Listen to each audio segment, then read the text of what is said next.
அத்தியாயம் 71. அதுக்கு காரணம் பணத்த வாங்குனது மட்டும் இல்ல ரகு. எங்க மியாவுக்கு விஷயம் தெரிஞ்சா என்ன வெறுத்துடுவாளோன்னு பயந்தேன். மியா ஏற்கனவே அந்த பிரச்சனையில சாதாரணமா அவர்கிட்ட பேசினேன்னு சொன்னப்பவே என்ன கண்டபடி திட்டிட்டா. நான் பணம் வாங்குனது மட்டும் தெரிஞ்சா மியா என் மேல கோவப்படுவா. என்கிட்ட பேசாம போயிடுவாளேன்னு தான் பயமா இருந்துச்சு. ஏன் இப்ப கூட அந்த விஷயத்த ஆதி சார் சொல்லிடுவாரோன்னு எனக்குள்ள ஒரு பயம் இருந்துட்டே இருந்துச்சு. அதனால தான் மியா அவர் கூட க்ளோஸா இருக்கும்போதெல்லாம் எனக்கு கோபம் வந்து வார்த்தையால அவள காயப்படுத்தினேன். அப்பயாவது எனக்காக அவர்கிட்ட பேசாம இருப்பான்னு நெனச்சேன். ஆனா, அவர்தான் முக்கியம்னு சொன்னதும் என்னால அத தாங்கிக்கவே முடியல. ரகு கூட சேர்ந்து 2 பேரையும் பிரிக்கணும்னு நெனச்சதுக்கு காரணம் கூட இதுதான். பார்ட்டி நடந்த அன்னைக்கு நீ உன் மனசுல இருந்தத சொன்னதுக்கு அப்புறம், நான் ரொம்ப சுயநலமா யோசிச்சிருக்கேன்னு தோணுச்சு. அதே சமயம் அவருக்காக நீ டாக்குமெண்ட் எல்லாத்தையும் விட்டுட்டு வந்ததுமே எனக்கு கோபம் வந்துடுச்சு. அப்போ நான் உனக்கு முக்கியமே இல்லையான்னு பொறாம வந்தது. அதுதான் அன்னைக்கு உன்கிட்ட நான் கோபமா பேசுனதுக்கு காரணம். கௌதம் என்ன கோபமா பேசவும் தான் என் தப்ப நான் ரியலைஸ் பண்ணேன். அதுவரை ஆதி சார் உன்கிட்ட எதுவுமே உண்மைய சொல்லலைன்னு யோசிச்சு பார்த்தப்போ, அவருக்கு அந்த எண்ணம் இல்லன்னு புரிஞ்சது. அதுக்கு பிறகு அவர் மேல இருந்த தப்பான எண்ணத்த எல்லாம் விட்டுட்டு, உன் மேல அவர் வச்சிருக்க காதல மட்டும் கவனிக்க ஆரம்பிச்சேன். அவர் மட்டும் இல்ல, நீயும் அவர் மேல வச்சிருக்க காதலையும் கவனிச்சேன். உங்க 2 பேர் காதலையும் பார்த்தப்போ எனக்கு சந்தோஷமா தான் இருந்தது. அவர போல ஒருத்தர் உனக்கு துணையாக கிடைக்க குடுத்து வச்சிருக்கோம்னு நினைச்சேன். நீயும் கௌதமும் ஊருக்கு போனப்போ உங்க கூட வராததுக்கு காரணம், நான் சங்கீதா அம்மா கிட்ட எல்லா உண்மையும் சொல்லணும்னு நினைச்சேன். நீங்க கிளம்புனதுமே அவங்க மருத்துவ செலவுக்கு பணம் கொடுத்ததுல இருந்து மியாவ அவர் எவ்வளவு தூரம் காதலிக்கிறாருன்னு எல்லாம் எடுத்து சொன்னேன். அம்மா யோசிக்க ஆரம்பிச்சதும் தான் கௌதம் புறப்பட்டு உடனே வர சொன்னான்னு நான் இங்க கிளம்பி வந்தேன் என வைஷ்ணவி தன் பக்க விளக்கமாக எல்லாம் சொன்னாள். அவள் மாற்றத்தைக் கண்டு ரகுவரனுக்கும் ஓரளவுக்கு திருப்தியாய் இருந்தது. அங்கே கொஞ்ச நேரம் அமைதி நிலவ ரகுவரனே தொடர்ந்தான். என்ன காரணத்துக்காகவும் உன்ன மாதிரி ஒரு பொண்ண கொண்டு வந்து அவன் உடம்பு சரியாக வேண்டான்னு முடிவு பண்ணேன். ஒருவேளை உன்னை கொண்டு வந்து சரி பண்ணிட்டா அவனோட வீக்னஸ் நீதான்னு புரிஞ்சுகிட்டு தொடர்ந்து பணம் கரப்பியோன்னு தோணுச்சு. அதனால அதுக்கு பிறகு டோட்டலா உங்கள பத்தி யோசிக்க கூட இல்ல. டாக்டர் கிட்டயும் நீ சரியில்லாத பொண்ணு, அவன் புரிஞ்சுக்காம அவள பத்தி நினைச்சுக்கிட்டு இருக்கான்னு சொல்லி அவனுக்கு ட்ரீட்மெண்ட் பார்க்க ஆரம்பிச்சேன். டாக்டர் கூட அவன்கிட்ட உன்னை பத்தி தப்பா சொல்லி பார்த்தார். ஆனா அவன் யார் சொல்றதையும் கேட்கிறதா இல்ல. அவன் ஆழமான காதல பார்த்து டாக்டருக்கே வியப்புதான். அதனால அவரே உன் வாய்ஸ் கேட்க வச்சு, உன் வீடியோ வச்சுன்னு கொஞ்சம் கொஞ்சமா அவன பழைய நிலைமைக்கு கொண்டு வந்தார். அவன பழையபடி மாத்துறதுக்கு கிட்டத்தட்ட 2 வருஷம் ஆச்சு. அவன் சரியாயிட்டான்னு சொன்ன உடனே அவன் உன்னை மறந்து போயிட்டான்னு இல்ல. உன் நினைவோடையே அவன் பழைய நிலைமைக்கு வந்தான். உன்னை மட்டுமே நினைச்சுக்கிட்டு மனநல மருத்துவமனையில ட்ரீட்மெண்ட்ல இருந்த ஏதோ ஒரு சமயத்துல தான் உங்க அம்மா அவனை பார்த்திருக்கணும்னு நினைக்கிறேன். அதுவும் இல்லனா கிட்டத்தட்ட 4 வருஷம் கழிச்சு உன்னை ஒரு ஹாஸ்பிட்டல்ல பார்த்ததா அவன் சொன்னான். அந்த ஹாஸ்பிட்டல்ல தான் அவனுக்கு ட்ரீட்மெண்ட் பார்த்த டாக்டரும் இருந்தாரு. ரெகுலர் செக்கப்புக்கு அவர்கிட்ட போய்கிட்டு இருந்தான். ஒருவேளை அங்க வச்சு உங்க அம்மா பார்த்திருக்கலாம் என சொல்ல இப்போது வைஷ்ணவி ஆமாம் என்று தலையசைத்தாள். மியா அப்பா இறந்ததுல இருந்து அவ அம்மாவுக்கு அடிக்கடி மனசு சரியில்லாம போச்சு. அதனால அந்த சைக்காட்ரிஸ்ட் டாக்டர் கிட்ட தான் ட்ரீட்மெண்ட் பார்த்துக்கிட்டாங்க. ஆதி சார் அந்த ஹாஸ்பிட்டல்ல மனநிலை பாதிக்கப்பட்டு இருந்தப்போ தான் 4 வருஷத்துக்கு முன்னால முதலா எதார்த்தமா ஆதிய பார்த்திருக்காங்க. ஆனா அப்ப ஆதி சார் ரொம்பவும் அடையாளம் தெரியாத அளவுக்கு மெலிஞ்சு போயிருந்திருக்கிறாரு. அதுக்கப்புறம் அவரை பார்க்க வாய்ப்பு கிடைக்கல.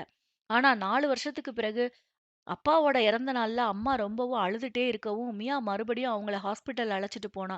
அந்த முறை டாக்டர் அவள பெங்களூர்ல இருந்த அவர் ஹாஸ்பிட்டல்ல அவங்க கூடவே தங்கச் சொல்லவும் 3 மாசம் அவங்க கூட தங்கி இருந்தா. அப்பதான் நானும் நீயும் மீட் பண்ணது. என சொல்ல ரகுவரன் அமைதியாக இருந்தான். பிறகு அவனே பேச ஆரம்பித்தவன், மியாவ பார்த்துட்டு வந்ததுக்கு அப்புறம் மறுபடியும் ஆதி அவன் நினைவிலேயே சுத்த ஆரம்பிச்சான். எங்க அவன் பழைய நிலைமைக்கு போயிடுவானோன்னு நான் பயந்தேன். மியா அம்மா ஆதிய பார்த்தப்ப அடையாளம் தெரியாத அளவுக்கு இருந்ததா சொன்னாங்களே, அது உண்மைதான். அந்த நேரத்துல ரொம்பவும் உருக்குலைஞ்சு போயிருந்தான். அந்த 2 வருஷம் அவன பார்த்திருந்தா, நிச்சயம் நீங்களும் என்ன மாதிரி தான் பழி வாங்கணும்னு யோசிச்சிருப்பீங்க. உங்க மேல நான் வன்மமும் வெறியும் வளர்த்துக்கிட்டதுக்கு காரணம் கூட அதுதான். எனக்கு அவன், அவனுக்கு நான்னு சின்ன வயசுல இருந்து ஒருத்தருக்கு ஒருத்தர் தான் உறவுன்னு வளர்ந்துட்டோம். என்ன தவிர அவன் யாருக்கிட்டயும் நெருங்கி பழக மாட்டான். அதனால அவனுக்கு என்ன விட்டா யாரும் கிடையாது. ஒவ்வொன்னுக்கும் அவன் என்கிட்ட வந்து நிக்கிறப்போ, அவன் எனக்கு ஒரு குழந்தை மாதிரி தான் தெரிவான். அப்படிப்பட்டவன பைத்தியமாக்குற அளவுக்கு மாத்திருக்கீங்களேன்னு உங்க மேல தீராத கோபம். அதே நேரம் இந்த முறை நீ கட்டாயம் அவன் பக்கத்துல இருக்கிறது தான் நல்லதுன்னு டாக்டர் சொல்லிட்டாரு. அப்பதான் அவன் பழைய மாதிரி மாற மாட்டான்னு சொல்லவும் தான் என்ன செய்றதுன்னு தெரியல. ஏற்கனவே நீ இல்லாதது அவன் மனசுல பாதிப்பை ஏற்படுத்தி இருந்துச்சுன்னு டாக்டர் சொல்லி இருந்தாரு. மத்தபடி அவன் நார்மல் ஆகவும் தான். தொடர்ந்து அவன ட்ரீட்மெண்ட் பண்ணா, அவனால அந்த சூழ்நிலையில இருந்து வெளில வர முடியாதுன்னு, அப்பப்போ அவன டாக்டர் கிட்ட கூட்டிட்டு போனேன். நான் எப்படி உங்கள வர வைக்கிறதுன்னு யோசிச்சப்போ, அந்த நேரம் நீ உங்க அம்மாவ பாக்க ஊருக்கு போனது தெரிஞ்சது. அப்புறம் தான் வைஷ்ணவிய வச்சு நான் எல்லாம் செஞ்சேன். நீங்க கம்பெனிக்கு வரும்போது நான் இருக்கக்கூடாதுன்னு தான் அவசரமா ஃபாரின் கிளம்பி போனேன். ஆனா, உங்க 2 பேரையும் கண்காணிக்க தனியா ஆள் வச்சிருந்தேன். நீங்க அறியாமலே உங்கள சுத்திலும் கேமரா இருந்துச்சு. அது மூலமா நீங்க என்னென்ன செய்றீங்கன்னு எல்லாம் நானும் அதையும் தெரிஞ்சுக்கிட்டோம். உன்ன பார்த்ததும் ஆதி எந்த மாதிரி ரியாக்ட் பண்றான்னு தெரிஞ்சுக்கலாம்னு நெனச்சேன். ஆனா, நான் எதிர்பார்க்காத அளவுக்கு அவன் முகத்துல அத்தன சந்தோஷம். நீ போனப்புறம் நீ போன திசையையே பார்த்து மனம் நெறைய சிரிச்சான். உங்களுக்கு கொடுத்த வேலைய பத்தி தெரிஞ்சுக்கிட்டதுக்கு அப்புறம், நீங்க அவன்கிட்ட கோபமா போய் வேலைய வேண்டான்னு சொல்லும்போது, அந்த அக்ரீமெண்ட் பேப்பர்ஸ காட்டி உங்கள மிரட்ட சொன்னப்போ, அவன் அத செய்வானான்னு எனக்கு சந்தேகமா இருந்துச்சு. ஏன்னா, உன் வருகையில அவன் அதிக சந்தோஷத்துல இருக்கும்போது, உன்ன மிரட்ட தயங்குவான்னு நெனச்சேன். ஆனா, நான் எதிர்பார்த்ததுக்கு மாறா, உங்க 2 பேரையும் பயமுறுத்தி அனுப்பி வச்சான். அதுவும் அவன் அவ்வளவு நிதானமா அத செய்யும்போது, எனக்கே ஆச்சரியமா இருந்துச்சு. ஆனா, அத டாக்டர் கிட்ட சொல்லும்போது தான், அவன் இன்னும் பாதிப்புல இருந்து முழுசா குணமாகலன்ற உண்மை எங்களுக்கு தெரிய வந்துச்சு. இந்த முறை எந்த காரணத்த கொண்டு உன்னை இழக்கக்கூடாதுன்னு அவன் எந்த எல்லைக்கு வேணும்னாலும் போகத் துணிஞ்சான். இதனால உனக்கு ஏதாவது பாதிப்பு வரக்கூடும்னு டாக்டர் அவன கவனமா வாட்ச் பண்ண சொன்னார். நான் உங்களுக்கு அதிக வேலை கொடுக்கும் போதெல்லாம் அவன் உன்னை பார்த்து ரொம்ப கலங்கி போயிடுவான். அவனுக்காகத்தான் நான் இதெல்லாம் செய்றேன்னு புரிஞ்சுகிட்டு அவனுக்கு சண்டை போடவும் துணிச்சல் இருக்காது. அதனால ஆதங்கமா ஏன் ரகு இப்படியெல்லாம் செய்றேன்னு தான் கேட்பான். அவங்களுக்கு தண்டனை கொடுக்கிற விஷயத்துல நீ தலையிடாதன்னு சொல்லி அவன் வாய அடைச்சிடுவேன். குடோன் வேலையில இருந்து அவன் வேற வேலைக்கு மாற்றவும் வேணும்னே தான் அந்த மைக்ல விளம்பரம் செய்யற வேலைய உங்களுக்கு கொடுத்தேன். அதுல நீங்க சந்தோஷமா இருக்கிறத பார்த்து என்னால பொறுக்க முடியல. அதனால தான் அந்த அட்டைப்பெட்டி வேலைய கொடுக்க சொன்னேன். அந்த அட்டைப்பெட்டியில இருக்கிற வாசகத்த பத்தி எனக்கு எதுவும் தெரியாது. ஆனா உங்கள அவமானப்படுத்துற மாதிரி கொடுக்க சொன்னது நான் தான். நான் செய்த எதுலயும் தலையிடாத ஆதி, அந்த அட்டைப்பெட்டிய உனக்கு கொடுக்கக் கூடாதுங்கிறதுல மட்டும் உறுதியா இருந்தான். அதனால தான் கடைசியில உனக்கு மட்டும் மைக்க மாத்தி குடுத்தாங்க. உங்ககிட்ட வம்பு செய்றவங்கள எல்லாம் நீங்க அடிச்சு துவைச்சத பார்த்ததும் எனக்கு கோபம் வந்தது. மறுநாள் உனக்கும் அந்த அட்டைப்பெட்டிய கொடுக்க, நீங்க அந்த பசங்க கிட்ட அத மாத்திக்கிட்டீங்க. உங்களுக்கு தண்டனையா அந்த ஃப்ளோர கிளீன் பண்ண விட்டப்போ, நீ அந்த அன்வர் கூட பேசிட்டு இருந்தத பார்த்து அவன் கோபமா போனப்போ, உனக்கு ஏதோ தண்டனை கொடுக்க போறான்னு நெனச்சேன். ஆனா, அவன் தண்டனைங்கிற பேர்ல அவன் ஆசைய நிறைவேத்திக்க உன்ன வீட்டுக்கு வேலைக்கு வர வச்சான். இடைப்பட்ட நாட்கள்ல அவன் கடந்து வந்த துன்பமான பாதை அவனுக்குள்ள ஒரு இறுக்கத்த கொண்டு வந்திருந்துச்சு. அதனால தான் ஆரம்பத்துல உன்கிட்ட அவன் கொஞ்சம் கடுமையா நடந்துகிட்டது. உங்களுக்கு நோட்டீஸ் கொடுக்கிற வேலை குடுத்தப்போ, நீ விஷால் கூட சிரிச்சு பேசிட்டு இருந்தத பார்த்தப்ப தான் முதல் முறை அவன் பார்வையில ஒருவித வெறிய கவனிச்சேன். இதுக்கு மேல அவன தனியா விட்டா கண்டிப்பா அவனால உனக்கு ஏதாவது பாதிப்பு வரும்னு புரிஞ்சுக்கிட்டேன். ஏன்னா எதையும் புரிஞ்சுக்கிற நிலைமையில கூட அப்ப அவன் இல்ல. நான் எதிர்பார்த்தது மாதிரியே உன்னை குளியலறைக்குள்ள வர வச்சு, அத நீ எதிர்க்கவும் அவனுக்கு கோபம் வர, உங்க பேரண்ட்ஸ ஸ்டேஷனுக்குள்ள உட்கார வச்சுட்டான். அவசரமா நான் அடுத்த ஃப்ளைட் பிடிச்சு நேரா திருச்சி வந்து தஞ்சாவூர் வர்றதுக்குள்ள போதும் போதும்னு ஆயிடுச்சு. எப்படியும் அவன் சொல்றதுக்கு நீங்க ஒத்துக்குவீங்கன்னு தெரிஞ்சதால தான் நீங்க போன கொஞ்ச நேரத்திலேயே நானும் கிளம்பி வந்தேன். கொஞ்சம் கொஞ்சமா அவன் கோபம் வெளிப்படுறத பார்த்ததும் அவன ரொம்ப ஜாக்கிரதையா பார்த்துக்கணும்னு டாக்டர் சொல்லி இருந்தாரு. எவ்வளவோ கவனமா இருந்தும் உன்கிட்ட அந்த குடிகாரன் பிரச்சனை பண்ணான்னு சொன்னதும் அவன் மேல ஆதிக்கு கோபம் வந்திருக்கு. அதோட அன்னைக்கு நைட்டு உன்னை வேணும்னே தான் லேட்டா போக வச்சிருக்கான். ஏன்னா அந்த குடிகாரனை கண்காணிச்சதுல அவன் உன்னை எதிர்பார்த்து காத்திருக்கான்னு அவனுக்கு தெரிய வந்திருக்கு. அதே போல நீ தனியா போறத பார்த்ததும் அவனுங்க உன்கிட்ட பிரச்சனை பண்ண, நீ அங்கிருந்து ஓடி போயிட்ட. ஆனா நீ போன அடுத்த நிமிஷம் அவனுங்கள கார வச்சு அடிச்சு தூக்கியிருக்கான். அதுக்கு பிறகு எனக்கு அவன பார்த்து ரொம்ப பயம் வந்துருச்சு. ஆனா நீ அவன கொஞ்சம் நெருங்கி வர மாதிரி தெரிஞ்சதும் அவன்கிட்ட ஒரு மாற்றம். அத நீடிக்க விடாம அவன கரெக்ட் பண்ணி ஏமாத்துறத பத்தி நீ மத்தவங்களோட பேசுறத கேட்டதும் அவன் முகமே மாறிடுச்சு. அவன்கிட்ட அத சொல்லி தூண்டி விட்டு மறுபடியும் உங்களுக்கு குடோன்ல வேலைய மாத்துனேன். ஆனா வழக்கம் போல உன் காயத்தை பார்த்ததும் அவன் மனசு மாறிட்டான். அத விட அந்த குடிகாரன் மனைவி உன்கிட்ட பிரச்சனை பண்றது அவனுக்கு தெரிஞ்சுதான் உன்னை கெஸ்ட் ஹவுஸுக்கு கொண்டு வர நினைச்சான். ஆனா நீ வர முடியாதுன்னு மறுத்துட்ட. அதுக்கு பிறகு நீ விசால் கூட வீடு தேடி அலையும் போது உன்னை கண்காணிக்க வச்சிருந்த ஆட்கள் மூலமா தான் அந்த குடிகாரனுங்க உன்கிட்ட வம்பு பண்ணது அவனுக்கு தெரிய வந்தது. எவ்வளவு ஸ்பீடுல வண்டிய ஓட்டிட்டு வந்தானோ ஷோரூம்ல இருந்து நீங்க இருந்த இடத்துக்கு 10 நிமிஷத்துல வந்திருந்தான். அவனுக்கு அந்த மனநல மருத்துவமனையில இருந்ததுல இருந்து ஹாஸ்பிட்டல்னா பயங்கர அலர்ஜி. அன்னைக்கு உனக்காகத்தான் ஹாஸ்பிட்டல் வந்தது. உன்னை எப்படியோ கெஸ்ட் ஹவுஸுக்கு கொண்டு வரணும்னு சொல்லும்போது எனக்கு விருப்பம் இல்ல. ஆனா அவன் கேட்கும்போது முடியாதுன்னும் சொல்ல முடியல. அதனால தான் உங்க அம்மா அப்பாவ வர வச்சு அங்க நடந்த பிரச்சனைய தெரிஞ்சுக்க வச்சு உங்களையும் கெஸ்ட் ஹவுஸுக்கு அழைச்சிட்டு வந்தேன். நீங்க எல்லாம் ஒண்ணா சந்தோஷமா இருந்தத பார்க்கும்போது அப்படியே எங்க அம்மா அப்பா கூட நாங்க வாழ்ந்த அந்த நாட்கள் தான் ஞாபகம் வந்துச்சு. நீங்க எங்க வீடுங்கள்ல அந்த டாக்குமெண்ட்ஸ் பத்தி ஏதாவது தடயம் கிடைக்குதான்னு வந்து பார்த்தப்போ, எப்படி என் டைரி கிடைச்சதோ, அதே போல ஆதி வீட்ல உன்னோட ஃபோட்டோவையும் பார்த்திருப்ப. அவன் எந்த அளவு உன் மேல பாசம் வச்சிருந்தான்னு நீ தெரிஞ்சுக்க அது ஒண்ணே போதும். ஏன்னா, எங்க ஃபேமிலி கூட இருந்த ஒரே ஃபோட்டோ உன்னோடது மட்டும்தான். நீ ஆதி வீட்டுக்கு அந்த நைட்டு வந்தப்போ என்ன நடந்துச்சோ, அவன் முகத்துல அப்படி ஒரு சந்தோஷம். ஆனா, வீடு வரைக்கும் வந்து டைரிய திருடிட்டு போயிருக்கீங்கன்னா, உங்களுக்கு எவ்வளவு திமிரு இருக்கும்னு எனக்கு கோபம். அதனால தான் உங்களுக்கு சைட்ல வேல மாத்தி விட்டேன். உனக்கு 2 நாள் லீவு கேட்டு வாங்கி குடுக்கும்போது, அவனுக்கு எதையோ சாதிச்ச திருப்தி. ஆனா, நீ கிஷோரோட பேசுறத கேட்டுட்டு வந்துட்டு, அவன் முகமே சரியில்ல. அவன பொய் சொல்லி மறுபடியும் ஏமாத்திட்டியோன்னு நெனச்சான். ஏதோ பெருசா நடக்க போகுதுன்னு நெனச்சத போல் தான், அவன் உனக்கு ஏதோ ஒரு தண்டன கொடுத்திருக்கான்னு தெரிஞ்சது. அத பத்தி நான் எவ்வளவு கேட்டும் அவன் வாய தெறக்கல.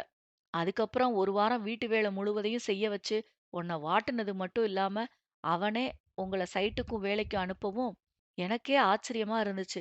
அவன் கோபத்த நான் பார்த்துருக்கேன். யார் மேலயும் அவ்வளவு சீக்கிரம் அவனுக்கு கோபம் போகாது.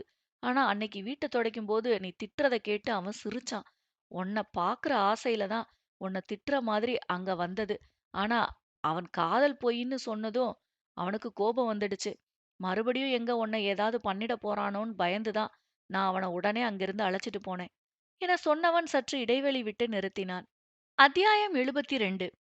உன்ன வேணும்னே வீட்டு வேலையெல்லாம் செய்யச் சொன்னாலும், ஒரு வாரத்திலேயே அவனுக்கு கோபம் குறைஞ்சிடுச்சு. அதுக்கு மேல உன்ன கஷ்டப்படுத்த அவனால முடியல. ஆனா நீ வீம்புக்காகவே நெறைய வேலைய இழுத்து போட்டு செஞ்ச. கிஷோர பத்தி நீ ஃப்ரெண்ட்ஸ் கிட்ட பேசுனத கேட்டதும், அவனுக்கு உன்ன தப்பா நெனச்சத எண்ணி ரொம்ப கஷ்டமா போயிடுச்சு.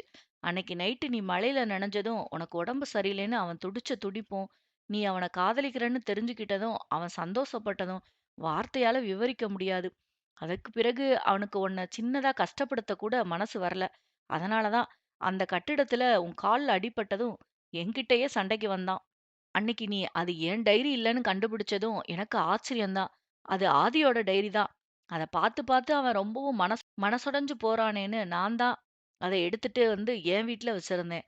அன்னைக்கு பழசெல்லாம் உன்கிட்ட சொன்னப்பவே உன்ன ஆதியுடன் நெருங்கி பழக விடக்கூடாதுன்னு முடிவெடுத்துட்டேன். ஏன்னா, அவன் உனக்குள்ள ஆழமா விழ ஆரம்பிச்சிருந்தான். ஒருவேள அவன் அந்த மாதிரி உன்ன ரொம்ப நெருங்கினா, அது அவனுக்கு மட்டும் இல்ல, உனக்கும் ஆபத்துன்னு ஏற்கனவே டாக்டர் சொல்லியிருந்தாரு. அத நிரூபிக்கிற மாதிரி அன்னைக்கு நடராஜன் கைய அவன் உடைச்சதும், நிச்சயமா நீங்க 2 பேரும் சேரக்கூடாதுன்னு நான் முடிவுக்கே வந்துட்டேன். ஒரு பக்கம் உன்ன மாதிரி ஒரு ஏமாத்துக்காரி கிட்ட அவன் விழுந்து கிடக்கிறது எனக்கு பிடிக்கல. இன்னொரு பக்கம் அவன் கோபம் அளவுக்கு அதிகமா மாறுனத பார்த்து பழையபடி அவன் மாறிடுவானோன்னு பயமா இருந்துச்சு. அதனால உங்க 2 பேரையும் பிரிக்கிறதுக்கு வைஷ்ணவி உதவிய கேட்டேன். நீ அந்த அறையில இருந்து வந்த நிலைமைய பார்த்ததும், உங்களுக்குள்ள நெருக்கம் அதிகமாயிடுச்சுன்னு புரிஞ்சுக்கிட்டேன். அதனால தான் உடனே அவனுக்கு பொண்ணு பார்த்தேன். அவன கவனிக்கிற மாதிரியும், நல்ல ஒய்ஃபாவும் இருக்கிறதுக்காக கனிமொழியோட ஃப்ரெண்ட் டாக்டர் செர்ரின தேர்ந்தெடுத்தேன். அன்னைக்கு நீயும் கௌதமும் என்ன தேடி வந்தப்போ, செரின் உங்ககிட்ட பேசுனதுல தான், அவ ஆதிக்கு பொருத்தமா இருப்பாளான்னு நான் யோசிக்க ஆரம்பிச்சேன். அதே நேரம் கனிமொழி கௌதம பார்த்த பார்வையில இருந்த வித்தியாசத்தையும் தெரிஞ்சுக்கிட்டேன். பார்ட்டி நடந்த அன்னைக்கு ஆதி மேல வச்சிருந்த காதல நீ சொல்லவும், உன் வார்த்தையில இருந்த பாசமும் என் முன்னால மண்டியிட்டு கெஞ்சும்போது, அவன் மேல இருந்த பல மடங்கு காதலும், அன்பும், அவனுக்காக நீ அழுததும், உன்னுடைய நேசமும், அவன்தான் உனக்கு எல்லாமும்னு புரிஞ்சுக்கிட்டேன். எனக்கு இன்னும் ஒரே ஒரு தடவ கிளாரிஃபை பண்ணணும்னு தோணுச்சு. அதனால தான் நித்யா மூலமா உங்கள அந்த டாக்குமெண்ட்ஸ் இருக்கிற இடத்துக்கு வர வச்சு அந்த டாக்குமெண்ட்ஸ் கையில கிடைச்சதும், அத நீ என்ன செய்றன்னு பார்த்தேன். நான் நெனச்ச மாதிரியே நீ அத திரும்ப அதே இடத்துல வச்சதும், ஆதி மேல நீ வச்சிருந்தது உண்மையான காதல்ன்னு புரிஞ்சுகிட்டேன். அதுக்கப்புறம் நடந்ததெல்லாம் உனக்கே புரிஞ்சிருக்கும். உங்க அம்மா கிட்ட எதையும் மறைக்கக் கூடாதுன்னு அவங்க கேட்டதும் ஆதிரன் எல்லா உண்மையும் சொல்லிட்டான். அதான் அவங்க உன்ன கௌதமுக்கு கல்யாணம் பண்ணணும்னு நினைக்க காரணம். என சொன்னவன் ஒரு பெருமூச்சோடு நிறுத்தினான். ஏதோ யோசனை செய்தவனாக, நமக்குள்ள நடக்கிற பிரச்சனையில நான் ஏன் உங்க அம்மா அப்பாவை இழுத்து விட்டேன்னு உங்களுக்கு கோபமா இருக்கலாம். உங்கள பழிவாங்கறதுக்காக மட்டும் அவங்கள இதுக்குள்ள இழுத்து விடல. உங்கள ஆதிக்கிட்ட இருந்து காப்பாத்துறதுக்காகவும் தான் இழுத்து விட்டேன். உங்க டாக்குமெண்ட்ஸ மட்டும் காட்டி இங்க வேலை செய்றாங்கன்னு சொல்லியிருந்தாலோ, ஆதி சொன்ன வேலைய செய்ய சொல்லியிருந்தாலோ, கண்டிப்பா செஞ்சிருக்க மாட்டீங்க. அதுக்கு நாங்க ஜெயிலுக்கே போறோம்னு கூட சொல்லியிருப்பீங்க. அப்படி மட்டும் சொல்லியிருந்தீங்கன்னா, ஆதியோட இன்னொரு முகத்த பார்த்திருப்பீங்க. எந்த காரணத்த கொண்டும் மியாவ அவன் இழக்க மாட்டான். அதுக்காக என்ன வேணும்னாலும் செய்திருப்பான். 2 தடவ நீ அவனோட வெறித்தனத்த பார்த்திருப்ப. அதுல இருந்தே உனக்கு புரிஞ்சிருக்குமே! நீ மட்டும் இந்த வேலை வேண்டாம்னு போயிருந்தா, அவன் அப்பவே அவனோட சுயரூபத்த காமிச்சிருப்பான். அத நிச்சயம் உங்க 2 பேராலயும் தாங்கியிருக்கவே முடியாது. அவன் சொல்றத பொறுமையா கேட்டு செய்யணும்னா, உங்களுக்கு ஒரு பிடிமானம் வேணும்னு நெனச்சேன். அதுக்காக தான் இதுல உங்க பேரண்ட்ஸ இழுத்து விட்டேன். எத்தனைக்கு எத்தன நீங்க கஷ்டப்படுவத பார்த்து நான் சந்தோஷப்பட்டேனோ, அதே அளவு உங்க பேரண்ட்ஸ பார்த்து எனக்கு குற்ற உணர்ச்சியா இருந்துச்சு. ஆனா, உங்கள காப்பாத்த எனக்கு இத விட்டா வேற வழி தெரியல. என கண்களை மூடித் திறந்தான். உன்ன போலவே அவனும் உன் மேல உயிரையே வச்சிருக்காமியா. உங்க 2 பேருக்கு இடையில இருந்த அந்த பாசம் தான் செரின விட நீ தான் அவனுக்கு பெட்டர் சாய்ஸ்ன்னு முடிவு பண்ண எனக்கு காரணமா அமைஞ்சது. ஏன்னா டாக்டரா இருக்க அவளால கூட சரிப்படுத்த முடியாத அவன உன் அன்பு சரிப்படுத்தும்னு நினைச்சேன். நீ அவன விட்டு விலகி போனா முன்னாடி இருந்ததை விட மோசமா மாறிடுவான்னு நினைச்சேன். நான் நினைச்ச மாதிரியே உன்னை காயப்படுத்தி அனுப்பியதும் அவன் மனநிலை முற்றிலும் மாறிப்போச்சு. எதையோ யோசிச்சுட்டு எப்பவும் விட்டத்தை பார்த்து உட்கார்ந்திருக்கான். அவனோட சுய வேலைய செய்யக்கூட ஒவ்வொன்னையும் அவனுக்கு ஞாபகப்படுத்துற அளவுக்கு ரொம்ப மாறி போயிட்டான். கடைசியா எப்ப சாப்பிட்டான்னு கூட மறந்து போகிற அளவுக்கு அவன் நிலைமை இருக்கவும், மறுபடியும் டாக்டர் கிட்ட அவன அழைச்சிட்டு போனேன். அவன பரிசோதித்து பார்த்துட்டு, அங்கேயே அட்மிட் பண்ண சொல்லிட்டாரு. இந்த முறை கட்டாயம் அவன குணப்படுத்த நீ அவன் பக்கத்திலேயே இருக்கணும்னு டாக்டர் உன்கிட்ட உண்மைய சொல்லி, உன்ன ஹாஸ்பிட்டல் கூட்டிட்டு வர சொன்னதால தான், உன்ன அழைக்க நான் அன்னைக்கு வந்தேன். வைஷ்ணவி பேசுனதுல எனக்கு கோபம் வந்தது தான். அந்த டாக்குமெண்ட் விஷயத்த பத்தி பேசினேன். அப்படியாவது நீ அவன ஒரு முறை பார்த்தா மனசு மாறுவன்னு நெனச்சேன். அதுக்கு பிறகு இன்னும் 2 நாள் அவன ஹாஸ்பிட்டல்ல வச்சு ட்ரிப்ஸ் போட்டு வீட்டுக்கு அழைச்சிட்டு வந்தேன். உனக்காகத்தான் அன்னைக்கு அவன ஆபீஸ்க்கும் வர வச்சிருந்தேன். அன்னைக்கு அவனுக்காக நீ என்கிட்ட மண்டி போட்டு கெஞ்சினியே மியா, ஞாபகம் இருக்கா? இப்போ அதே போல நானும் அவனுக்காக உன்கிட்ட கெஞ்சுறேன். தயவு செஞ்சு அவன விட்டுட்டு போயிடாதம்மா. மறுபடியும் அவன பைத்தியமா பாக்குற சக்தி எனக்கு இல்ல. என சேரில் அமர்ந்திருந்தவன் எழுந்து அவளுக்கு முன்னால் மண்டியிட்டு அவள் கைகளை அழுந்த பற்றிக் கொண்டு யாசிப்புடன் பார்க்க, அவன் அப்படிச் செய்வான் என எதிர்பார்க்காத மியாள் ரகுவரனை பார்த்து பதறியபடி எழுந்து அவனையும் கையையும் பிடித்து எழுப்பி அவனை அணைத்துக் கொண்டு தேம்பி தேம்பி அழ ஆரம்பித்தாள். அவளை விட ரகுவரனும் அதிகமாக கண்ணீர் சிந்தினான். அதுவே அவன் ஆதிரன் மேல் வைத்திருந்த அன்பை பறைசாற்றியது. நீங்க சொன்னாலும் சொல்லலனாலும் அவனுக்காக எப்பவும் நான் இருப்பேன் ரகு அண்ணா. நீங்க இப்படி ரெக்வெஸ்ட் பண்ணி கேட்கணும்னு அவசியமே இல்ல. அவன பத்தி தெரிஞ்சதுக்கு அப்புறமும் அவன விட்டு விலகுவேன்னு நினைக்கிறீங்களா? ஆனா எனக்கு கொஞ்சம் டைம் குடுங்கண்ணா. அவன் பேசுனதுல இருந்து மீண்டு வர எனக்கு கொஞ்சம் அவகாசம் தேவைப்படுது. என சொல்ல அவள் மனநிலையை புரிந்து கொண்ட ரகுவரனும் சரி என்று தலையாட்டினான். அவர்கள் பேசிக் கொண்டிருக்கும் போதே வைஷ்ணவி தயக்கத்துடன் மீயாள் அருகில் வந்து, சாரிடி. நான் அப்பவே உன்கிட்ட சொல்லி இருக்கணும். என்னாலதான் தேவையில்லாம இவ்வளவு பிரச்சனை என சொன்னாள். எங்கேயோ வெறித்தபடி நின்றிருந்த மியாள் அவளிடம் எதுவும் பேசாமல் அங்கிருந்து நகரப் போக, அவள் கையை பிடித்து தடுத்த வைஷ்ணவி, என்னடி என் மேல கோவமா என கேட்டாள். பொறுமையாக இருக்க வேண்டும் என்ற தன் முயற்சியையெல்லாம் அவள் கேள்வி முறியடிக்க, தன்னை கட்டுப்படுத்த முடியாமல் திரும்பிய வேகத்தில் மீயாள் வைஷ்ணவியை ஓங்கி அறைந்திருந்தாள். கோபம் நான் கேக்குற, உன் மேல கொலை வெறியே இருக்கு. அந்த இடத்துல என் ஆதி இருந்ததால மட்டும் இல்ல. வேற யார் இருந்தாலும் எனக்கு இப்படித்தான் கோபம் வந்திருக்கும். என் அம்மா ஆபரேஷனுக்காக நீ இந்த பணத்த வாங்குனதுனால உன்னை பெருமையா பேசுவேன்னு நினைச்சியா? அந்த நேரத்துல பணம் கிடைக்காம நான் தவிச்சேன் தான். அதுக்காக இப்படி ஒரு கேவலமான காரியத்த செஞ்சுட்டு காரணம் சொன்னா ஏத்துக்குவேன்னு நினைச்சியா? இப்படியெல்லாம் ஒருத்தரை ஏமாத்தி அவங்க மூலமா எங்க அம்மாவ காப்பாத்துவேனா நானு? எங்க நேரடியா இந்த பணத்த குடுத்தா எப்படி வந்துச்சுன்னு கேட்பேன்னு தான் பிளான் பண்ணி அவர ஹாஸ்பிட்டல் நிர்வாகத்துக்கு பணத்த டைரக்ட்டா அனுப்ப சொல்லியிருக்க. ஹாஸ்பிட்டல்ல கூட எங்க அம்மாவுக்கு இலவசமா ஆபரேஷன் பண்றதா பொய் சொல்ல சொல்லியிருக்க. அவங்களும் வரி கழிவிற்காக பண்ணுனதா என்கிட்ட பொய் சொல்லியிருக்காங்க. என் கூடவே இருந்துகிட்டு நீ இவ்வளவு செஞ்சிருக்க. ஆனா நான் எப்படி முட்டாளா இருந்திருக்கேன் பாரு. என்னோட ஆடியோ, வீடியோவ என் அனுமதி இல்லாம இன்னொருத்தருக்கு குடுக்க உனக்கு யார் அனுமதி தந்தது? ஃப்ரெண்டுனா எத வேணும்னாலும் செய்யலாம்னு நெனச்சியா? முதல்ல ஃப்ரெண்டுன்னு சொல்லிக்க உனக்கு ஏதாவது தகுதி இருக்கா? உன்ன நம்பி உன் ஒவ்வொரு கஷ்டத்திலயும் உன் கூடவே இருந்ததுக்கு நம்ப வச்சு என்ன கழுத்த அறுத்துட்ட. இப்ப நல்லவ வேஷம் போடுற. செய்யற எல்லாத்தையும் செஞ்சுட்டு நீ செஞ்ச தப்பு எனக்கு தெரியக்கூடாதுன்னு என்ன ஆதி கூட சேர விடாம இருக்கிறதுக்காக எத்தன பண்ணியிருக்க. நானும் நீ காதல் தோல்வியில இருக்க. அதனால தான் நாங்க 2 பேரும் சந்தோஷமா இருக்கிறத பிடிக்கலைன்னு ஆதிய அவாய்ட் பண்ணேன்னு கொஞ்சம் கூட தகுதியே இல்லாத உனக்காக ஒண்ணையும் நான் பார்த்து பார்த்து பண்ணியிருக்கேன். கடைசியில என் மூஞ்சில கரிய பூசிட்டேல. இந்த உலகத்துல அம்மா, அப்பாவுக்கு அப்புறம் சிலர் அதிகம் நம்புறது ஃப்ரெண்ட்ஸ தான்.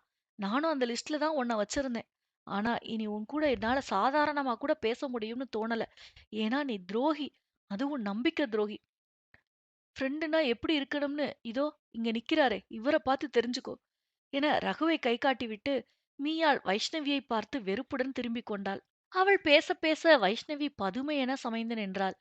தன்னை இப்படி அவள் தூக்கி எறிந்து விடக் கூடாது என்றுதானே அத்தனையையும் மறைத்தாள். தான் நினைத்தது போலவே ஆகிவிட்டதே. மீயாளுக்கு அவள் எப்படியோ தெரியவில்லை.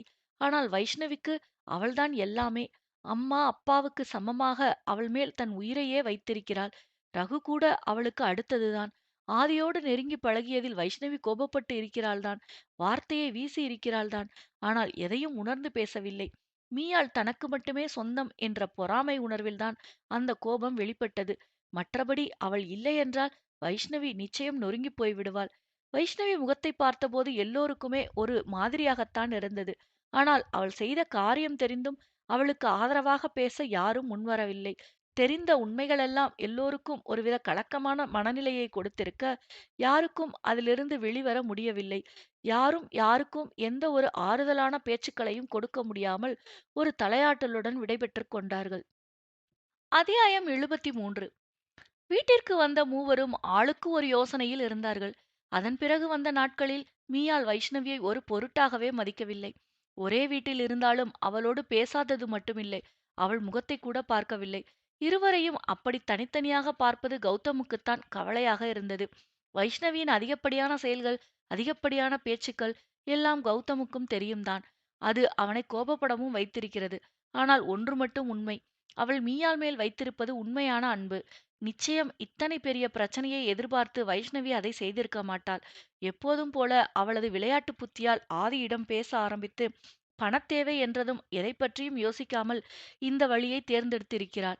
முதலில் கொஞ்சம் கொஞ்சமாக பணம் வாங்கியவள் இறுதியில் பெரிய தொகையாக வாங்கியிருக்கிறாள்.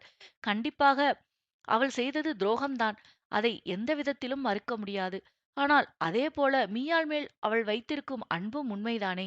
பணம் இல்லாமல் அந்த நேரத்தில் மீயாள் கலங்கித் தவித்ததை கூட இருந்து கௌதமும் பார்த்திருக்கிறானே.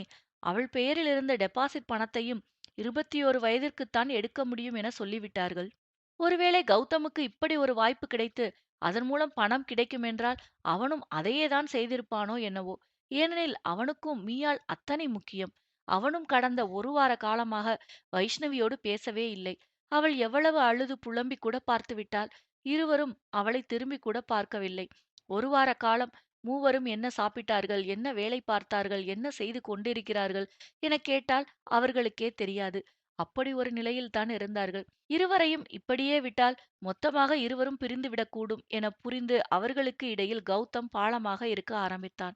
பால்கனியில் அமர்ந்து வெளியே எங்கோ வெறித்து பார்த்தபடி இருந்த வைஷ்ணவியின் அருகில் சென்று கௌதம் அமர, அவள் அவனை திரும்பி பார்த்தாள். சாப்பிட்டியா வைசு என கேட்க அவளுக்கு கண்கள் கலங்கியது. அவள் அழுததை பார்த்ததும், சரி ஒண்ணும் இல்ல, எல்லாம் சரியாயிடும், அழாத விடு என அவள் தோளைத் தொட, சட்டென்று அவன் மார்பில் சாய்ந்து அழ ஆரம்பித்தாள். எனக்கு இப்படிலாம் ஆகும்னு தெரியாது கௌதம். அந்த நேரத்துல அதெல்லாம் சரின்னு பட்டுச்சு, செஞ்சுட்டேன். இப்ப யோசிச்சு பார்க்கும்போது தான் அதெல்லாம் எவ்வளவு தப்புன்னு புரியுது. ஆனா அந்த வயசுல அதுக்கு மேல யோசிக்க தெரியல. ஏன் இப்பவும் கூட எனக்கு சுயமா யோசிச்சு சொந்தமா முடிவெடுக்கிற திறமை இல்ல. மியா எப்படி உனக்காக அவளோட மொத்த பணத்தையும் தூக்கி கொடுத்தாளோ, அதே போல தான அவளும் எனக்கு. என்கிட்ட அவளுக்கு கொடுக்க பணம் இல்ல. எனக்கு தெரிஞ்ச வழியில வாங்கி கொடுத்தேன். அவளோட ஆடியோ வாய்ஸ் எல்லாம் நான் சும்மா காமெடிக்காக ரெக்கார்ட் பண்ணது. அத கொடுக்கும்போது எனக்கு அதெல்லாம் ஒரு பெரிய விஷயமா தெரியல. அது அவளோட ஆசைகள் தான. அத இன்னொருத்தர் தெரிஞ்சுக்கிறதுல என்ன வந்தது? அப்படின்னு தான் கொடுத்தேன். வீடியோ கொடுக்கும்போது ரொம்பவும் யோசிச்சு பயந்து தான் கொடுத்தேன். மியாவுக்கு தெரிஞ்சா என்ன தொலைச்சிருவான்னு எனக்கு அப்பவே ஒருவித நடுக்கம் இருந்துச்சு. அந்த நேரத்துல அப்படி ஒரு பணத்தேவை மட்டும் வரலைன்னா, அத கண்டிப்பா நான் செஞ்சிருக்க மாட்டேன். இப்ப என்ன துரோகின்னு சொல்லிட்டாளே! எனக்கு செத்துடலாம் போல இருக்கு என வைஷ்ணவி மீண்டும் அழ, கௌதம் அவளை இறுக அணைத்துக் கொண்டான். அழாத வைசு. அவன் நிலையில இருந்தும் கொஞ்சம் நீ யோசிச்சு பாருடி. மியாவுக்கு இந்த உண்மை தெரிஞ்சப்போ அவ எவ்வளவு தூரம் துடிச்சு போயிட்டா. உன்னை நம்பி ஃப்ரெண்டுன்னு தானே அவ எல்லாம் சொன்னது. அத நீ இன்னொருத்தங்கிட்ட போய் கொடுத்தா, அது அவன் நம்பிக்கைக்கு நீ செய்யற துரோகம் இல்லையா? இது சின்ன விஷயம். அதனால சரியா போச்சு. இதுவே ஏதாவது பெரிய விஷயமா இருந்தா, அவ வாழ்க்கையே நாசமா போயிருக்காதா? இவ்வளவு ஏன், ஆதி சார் மட்டும் நல்லவரா இல்லாம இருந்திருந்தா, அந்த வீடியோ வச்சு உங்கள பிளாக்மெயில் பண்ணி இந்நேரம் என்ன வேணும்னாலும் செஞ்சிருக்கலாம். அந்த அளவுக்கு நீ எதையும் யோசிக்கலைன்னு எனக்கு புரியத்தான் செய்யுது.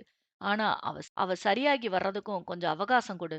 அவ பேசலைன்னா என்ன? நீயே போய் பேசு. உன் மனசுல இருக்கிறத சொல்லி புரிய வை. அவ திட்டுனா, அடிச்சா வாங்கிக்கோ. நீ செஞ்ச தப்புக்கு தண்டனைன்னு நெனச்சு அத மறந்துடு. கொஞ்ச நாள் போகட்டும். அவளே உன்ன புரிஞ்சுகிட்டு கண்டிப்பா உன்கிட்ட பேசுவா. சரியா? எனக் கேட்க வைஷ்ணவியும் புரிந்ததாக தலையாட்டினாள். அதற்குப் பிறகு வைஷ்ணவி அனாவசியமாக மீயாளை தொந்தரவு செய்யவில்லை. ஆனால் அவள் அருகில் எங்காவது அமர்ந்து கொண்டு அவளையே பரிதாபமாக பார்த்திருப்பாள். மீயாள் அன்று மிகுந்த குழப்பத்தில் இருப்பதை பார்த்த வைஷ்ணவிக்கு என்னவென்று புரியவில்லை. கௌதமிடம் பேசியபோதுதான் அன்று நடந்த சம்பவத்திற்குப் பிறகு ஆதியை தேடிப் போக அவள் மிகவும் யோசிக்கிறாள் என தெரிந்தது. அவன் காதல் புரிந்ததுதான். ஆனால் இடையில் அவன் செயலும் வார்த்தைகளும் அவளை மிகுந்த வேதனைக்கு உள்ளாக்கி இருந்தது. அவன் காதல் தெரிந்த பிறகு அவனைத் தேடிப் போகவும் முடியாமல், இங்கேயே அமைதியாக இருக்கவும் முடியாமல் அவள் மனது அலைபாய்ந்து கொண்டிருந்தது. பொறுத்து பொறுத்து பார்த்த வைஷ்ணவி தன் பேச்சை அவள் நேரடியாக கேட்க மாட்டாள் என அவள் காதில் விழுமாறு கௌதமிடம் பேச ஆரம்பித்தாள். ஏன் கௌதம், இவ்வளவுதான் அந்த மேடமோட காதலா? அவரைப் பத்தி இவ்வளவு தூரம் தெரிஞ்சதுக்கு அப்புறமும் ஒரு சின்ன காரணத்துக்காக யோசிக்கிறது முட்டாள்தனமா தெரியல? என வைஷ்ணவி சொல்லிக் கொண்டிருக்க, அவங்களுக்கு வேணும்னா அதெல்லாம் சின்ன விஷயமா தெரியலாம். ஆனா எனக்கு அப்படி இல்ல. அவர் என்னையும் என் காதலையும் கொச்சப்படுத்தி அனுப்பியிருக்கிறாரு. ரீசன் எதுவா வேணாலும் இருக்கலாம். ஆனா என்ன பிரியறதுக்கு அவர் அத தேர்ந்தெடுத்திருக்க கூடாது. என மீயாள் அழுத்தமாகச் சொன்னாள். வேற எத சொல்லியிருந்தாலும் நீ அவர பிரிஞ்சிருப்பியா? உன்ன பத்தி தெரிஞ்சுதான் அவர் அப்படி பேசியிருக்கிறாரு. அதனால தானே அவர திரும்பி கூட பார்க்காம இருக்க. அவர் பேசுனத பத்தி இவ்ளோ தூரம் யோசிக்கிற. நீ அவர் எதுக்காக பேசினாருன்னு யோசிச்சு பார்த்திருக்கலாமே. இந்த உலகத்திலே எதுவுமே நிரந்தரம் இல்ல. இன்னைக்கு இருக்கிறவங்க நாளைக்கு இல்லாம போயிடுறாங்க. ஆனா சில பேர் கோவத்துல பேசின வார்த்தைகள பிடிச்சுக்கிட்டு கடைசி வரையிலும் அவங்க முகத்தையே பார்க்காம போயிடுறாங்க. சில வார்த்தைகள் கொல்லும், சில வார்த்தைகள் வெல்லும். அது உண்மதான். ஆனா எதுக்காக பேசப்பட்டது, யாரால பேசப்பட்டதுன்னு இருக்கு இல்லையா? அவர் உன்ன காதலிக்கிறாருன்னு ஒரே காரணத்துக்காக அவர் பேசுனதையெல்லாம் மறந்துட்டு அவர தேடி போகணும்னு சொல்ல வரல. வேதனை இருக்குதான். கொஞ்ச காலம் எல்லாத்தையும் தள்ளி வச்சுட்டு உங்க காதல பத்தி மட்டும் யோசி. அவர் உன்ன அவமானப்படுத்தணும்னோ, இல்ல ஏதோ ஒரு கோபத்திலோ பேசியிருந்தா, நிச்சயம் அது தப்புதான். ஆனா அவர் மனசால அத பேசல. அது உனக்கும் தெரியும். நீ அவர விட்டு நிரந்தரமா பிரியணும்னு தான் அவர் அப்படி பேசியிருக்கிறாரு. அவர் காதலையும் அதோட ஆழத்தையும் புரிஞ்சுக்கிட்டா நிச்சயம் இது பெரிய விஷயமா தெரியாது. அவர் கூடவே இருந்து அவர் பேசுனது எவ்வளவு தப்புன்னு அவருக்கு புரிய வை. அடுத்த முறை அவர் அந்த மாதிரி பேசக்கூடாத அளவுக்கு ஏதாவது செய். அத விட்டுட்டு ஆளுக்கு ஒரு மூலையில அழுதுகிட்டு இருந்தா எல்லாம் சரியா போயிடுமா? அவரோட நிலைமை நாளுக்கு நாள் மோசமாயிக்கிட்டு இருக்குன்னு ரகு சொல்லியும் இப்படி யோசிச்சுட்டு இருக்கிறது நிச்சயம் முட்டாள்தனம் தான். என சொல்ல முதல் முறையாக வைஷ்ணவியின் அத்தனை வார்த்தைகளும் மியாளுக்குள் புகுந்து தான் செய்த தவறை எடுத்துச் சொல்லியது. கதவருகில் நின்று இதை கேட்டபடியே இருந்த ரகுவரனுக்கும் நிச்சயம் வைஷ்ணவியின் பேச்சு ஆச்சரியம்தான். திறந்திருந்த கதவை ஒருமுறை நாசூக்காக தட்டிவிட்டு வீட்டின் உள்ளே நுழைய அவனை எல்லோருமே வரவேற்றார்கள். உள்ளே வந்த ரகுவரன் அங்கே ஆதியின் நிலைமையைச் சொல்ல அதுவரை போக வேண்டும் என்று மட்டும் யோசித்துக் கொண்டிருந்த மீயாள் அவன் சொன்னதைக் கேட்ட பிறகு மறுநாளே போக வேண்டும் என முடிவெடுத்துக் கொண்டாள். அண்ணா, எனக்காக நீங்க ஒரே ஒரு உதவிய மட்டும் பண்ணுங்க என சொன்னவள் ரகுவரனிடம் சில திட்டங்களைச் சொல்லி அதை செய்யச் சொன்னாள். அதேபோல் கௌதமிடமும் இரவோடு இரவாக இங்கிருந்து எல்லாவற்றையும் காலி செய்து கொண்டு கெஸ்ட் ஹவுஸ் போக வேண்டும் என சொல்லிவிட்டாள். நல்ல வேளையாக இருந்த வேதனையில் அங்கிருந்த தங்கள் பொருட்களையெல்லாம் பிறகு எடுத்துக்கொள்ளலாம் என விட்டு வைத்திருந்தார்கள். அது வசதியாக போயிற்று. மறுநாள் காலையில் ஆதிரன் அறைக்கதவு தட்டப்பட சோர்வுடன் கட்டிலில் இருந்து எழுந்து அமர்ந்தவன் எப்போதும் போல் தன் நெஞ்சை அடைத்த துன்பத்தை விழுங்கிக் கொண்டு எழுந்து சென்று அறைக்கதவை திறந்தான். வெளியில் நின்று இருந்தவளைக் கண்ட அவன் விழிகள் தெறித்து விடுவதைப் போல பெரிதாக விரிந்தது. அவளா? இருக்காதே. எப்படி? ஒருவேளை கனவுதான் காண்கிறோமா? என கண்களை கசக்கிவிட்டு மீண்டும் பார்க்க அவளேதான். முகமெல்லாம் மலர்ந்து விகசிக்க அவளையே ஆசையோடு கண்கள் முழுவதும் நிரப்பியபடி பார்த்து கொண்டிருந்தான். அத்தியாயம் 74. மீயாளைப் பார்க்க அவள் வீட்டிற்குச் சென்ற ரகுவரன் ஒழுங்காக சாப்பிடாமல் தூங்காமல் இருக்கும் ஆதிரனைப் பற்றிச் சொல்ல அவளுக்கு மனம் கனத்துப் போனது. அதற்கு மேல் யோசிக்காமல் நாளையே அங்கே வருகிறேன் என்று சொன்னவள் அதற்குள் செய்ய வேண்டிய காரியங்களாக ஒரு சிலவற்றை அவனிடம் சொன்னாள். அதன்படி அம்புஜமோ வினோத்தோ கௌரியோ வேறு யாருமோ வீட்டு வேலைக்கு என்று அங்கே இல்லாதவாறு பார்த்து கொள்ளச் சொன்னாள். அம்புஜத்திடம் அவள் போனில் பேச ஏற்கனவே ஓரளவு அவர்கள் காதல் விஷயம் அறிந்தவர் என்பதால் சந்தோஷமாக சம்மதித்தார். இரவோடு இரவாக தங்கள் உடைமைகளோடு ஆதிரனின் கெஸ்ட் ஹவுஸுக்கே மூவரும் சென்று விட்டார்கள். மறுநாள் காலையிலேயே மீயாள் ஆதிரனைத் தேடி அவனது வீட்டிற்குச் சென்றாள். அவளை அத்தனை காலையிலேயே அவன் எதிரிலேயே பார்த்ததும் அவன் நம்ப முடியாமல் விழி விரித்து நின்றான். உலகத்தின் மொத்த சந்தோஷமும் அவன் காலடியில் கிடப்பது போல் ஒரு மாயத் தோற்றம் அவனுக்கு. சார், சார் என கத்தி அழைத்தபடி அவன் முன்னால் கையை குறுக்கும் நெடுக்குமாக ஆட்டிக் கொண்டிருக்க, அப்போதுதான் நினைவிலிருந்து கலைந்தவன் அவளையே பார்த்திருந்தான். எவ்வளவு நேரம் இப்படியே பார்த்துட்டு இருப்பீங்க? எனக்கு வேற வேலை இருக்கு என அவள் முகத்தை திருப்பிக் கொள்ளவும் ஞாபகம் வந்தவனாக, நீ எங்க இங்க எனக் கேட்டான். ரகு அண்ணா தான் என்ன அனுப்பி வச்சாங்க. எதுவா இருந்தாலும் அவர்கிட்ட பேசிக்கோங்க. இப்ப தள்றீங்களா எனக் கேட்க, எதற்கென்று தெரியாவிட்டாலும் சட்டென்று அறையின் உள்ளே நகர்ந்து நின்று கொண்டான். உள்ளே நுழைந்தவள் வழக்கம் போலவே அவனுக்காக பேஸ்ட், பிரஷ், டவல் என எல்லாவற்றையும் எடுத்து அவன் கைகளில் திணித்துவிட்டு, நான் போய் காஃபி எடுத்துட்டு வரேன் சார் என கீழே இறங்கிச் சென்றாள். போகும் அவளையே பார்த்து இருந்தவனுக்கு ஒன்றும் புரியவில்லை. இவள் எப்படி இங்கே வந்தாள்? போனை எடுத்தவன் உடனே ரகுவுக்கு அழைத்தான். ரகு ஏற்கனவே இதை எதிர்பார்த்திருந்தான். அதனால் அவன் போன் செய்ததுமே 2 ரிங்கில் போனை எடுத்தவன், சொல்லு ஆதி, என்ன விஷயம் எனக் கேட்டான். என்ன ரகு, எடுத்த உடனே என்ன விஷயம்னு கேக்குற? விஷயம் இருக்குன்னு உனக்கு ஏற்கனவே தெரியுமா எனக் கேட்க, ரகுவரன் அந்த பக்கம் சுதாரித்துக் கொண்டான். இல்லடா, இவ்வளவு காலையிலேயே ஃபோன் பண்ணியிருக்கியே, அதனால தான் கேட்டேன். சரி சொல்லு என இறங்கி வந்தான். இவ இங்க என்னடா பண்றா? யாரு? உனக்கு தெரியாத மாரி நடிக்காத. யாழிய தான் சொல்றேன். ஓ, அவளா? 2 நாள் முன்னால தான் அவள பார்த்தேன். நான் டாக்குமெண்ட்ஸ வச்சு மிரட்டி அவங்க கிட்ட பேசியிருக்க கூடாதுன்னு சாரி கேட்டேன். அதுக்கு அப்புறம் அவளும் சாதாரணமா பேசுனா. கௌதம் சென்னையில தொழில் ஸ்டார்ட் பண்ணிட்டு இங்கேயே செட்டில் ஆகப் போறது தெரிஞ்சுது. வீட்ல இருக்கிறதுக்கு போர் அடிக்குதுன்னு சொல்லிட்டு இருந்தா. நான் தான் அங்க வேலைக்கு வரச் சொன்னேன். அம்புஜா அக்காவுக்கு வேற உடம்பு சரியில்ல இல்லையா? நானும் இந்த ப்ராஜெக்ட் முடியிற வர உன் கூடவே உன் வீட்லயே தங்கலாம்னு இருக்கேன். சாப்பிடுறதுக்கு என்ன பண்றது? அதனால தான் வர சொன்னேன் என ஏதேதோ காரணங்களை அடுக்கிக் கொண்டிருந்தான். சரிடா, அதுக்கு ஏன் இவ? வேற யாராவது ஒரு நல்ல சமையல்காரியா பார்க்க வேண்டியது தானே? இப்போ இவ மட்டும் என்ன வீட்டு ஓனராவா வந்திருக்கா? இவளும் சமையல் வேலைக்கு தான் வந்திருக்கா என ரகுவரன் அலட்சியமாக சொல்லவும் மாதிரனுக்குத்தான் சுருக்கென்று வலித்தது. என்னடா இப்படி பேசுற? பின்ன சமையல்காரிய சமையல்காரின்னு தான் சொல்ல முடியும். வேற எப்படி சொல்றது? ச்சே, உன்கிட்ட போய் நான் பேசினேன் பாரு. என்ன சொல்லணும்? இன்னொரு தடவ அவள அப்படி சொன்ன எனக்கு கெட்ட கோபம் வந்துரும். சொல்லிட்டேன். ஐயோ! ரொம்ப தான். சரி, அந்த மேடம் தான் அந்த வீட்டு ஓனர். போதுமா? நீ அடங்கவே மாட்டியாடா? சரி, எப்போ இங்க வர? எனக் கேட்ட ஆதிரனின் குரலில் இருந்த மாற்றத்தை உணர்ந்து கொண்ட ரகுவரன் தனக்குள் புன்னகைத்துக் கொண்டான். இதோ இப்பதான் பிரஷ் பண்ணி முடிச்சேன். அடுத்து காஃபி குடிக்க அங்கதான் வருவேன். சரிடா, அப்படின்னா நான் உன் ரூம சுத்தம் பண்ணி வைக்க சொல்றேன். அதெல்லாம் நான் நேத்தே ரெடி பண்ணி வைக்க சொல்லியாச்சு என ரகுவரன் சொல்ல ஆதிரனுக்கு ஆச்சரியமாக இருந்தது. ஓ, அப்ப எல்லாம் பிளான் பண்ணி தான் பண்ணிக்கிட்டு இருக்கீங்க. சரி, சீக்கிரம் வந்து சேரு என்றபடி போனை வைத்து விட்டான். அவன் போன் பேசி முடித்த நேரம் காஃபியோடு உள்ளே வந்த மீயாள், இன்னும் நீங்க பிரஷ் பண்ணலையா? காஃபி ஆறிட போகுது. சீக்கிரம் பிரஷ் பண்ணிட்டு வாங்க என சற்று அதட்டலாக சொன்னாள். என்ன, இவள் அதிகாரமெல்லாம் சற்று தூள் பறக்கிறது என நினைத்தாலும் ஒன்றும் பேசாமல் குளியல் அறைக்குள் புகுந்து கொண்டான். சில நிமிடங்களில் வெளிவந்தவன் காஃபியை குடித்துவிட்டு தன் உடற்பயிற்சி அறைக்குள் நுழைந்தான். என்னவோ அவளோடு அந்த அறையில் நிற்பதே அவஸ்தையாக இருந்தது. அவள் பிரிந்து சென்ற பிறகு அவளது நினைவிலேயே வாடி இருந்தவன் இந்த உடற்பயிற்சி அறைக்குள் வந்து 1 மாதமாகிவிட்டது.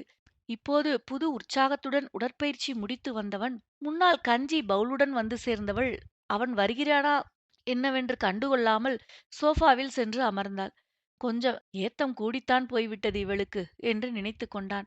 ஆரம்பத்தில் இந்த பவுலை கையில் வாங்குவதற்கு அவள் படுத்திய பாடு என்ன? அதன் பிறகு காதல் என்று ஆனபோதும் ஒருவித கூச்சத்துடனே அவனுக்கு எல்லாம் செய்வாள். இன்று என்னவோ அவளை பார்க்கவே வித்தியாசமாக இருந்தது. அவனை நிமிர்ந்து பார்க்கவில்லை. அதே நேரம் அவனுக்குச் செய்யும் வேலைகளில் எல்லாம் ஒரு கூச்சமோ தயக்கமோ இன்றி சாதாரணமாகவே இருந்தாள். அவள் அருகில் வந்து அவளை பார்த்து கொண்டே அமர, அவள் திரும்பியும் பார்க்காமல் உதட்டிற்கும் பவுலுக்கும் மட்டுமே கண்களை திருப்பினாள். உதட்டிற்கு மேலே இருக்கும் தன் கண்களை சந்தித்தால் என்ன குறைந்தா போய் விடுவாள் என அவன் மனம் ஊடல் கொண்டது. அவள் எப்படி வந்தாள், எதற்காக வந்தாள் என்பதெல்லாம் இப்போது அவனுக்கு தேவையே படவில்லை. அவள் வந்துவிட்டாள், அது ஒன்றே போதுமானதாக இருந்தது. அதனால்தான் ரகுவிடம் வேறு ஏதும் தோண்டித் துருவி விசாரிக்கவில்லை. அவளை அவனேதான் விலகிப் போகுமாறு செய்தான். ஆனால் எப்போது அவள் தன்னைத் தேடி திரும்பி வந்துவிட்டாளோ, இனி என்ன ஆனபோதும் அவளை விடக்கூடாது என்ற முடிவில் உறுதியாக இருந்தான்.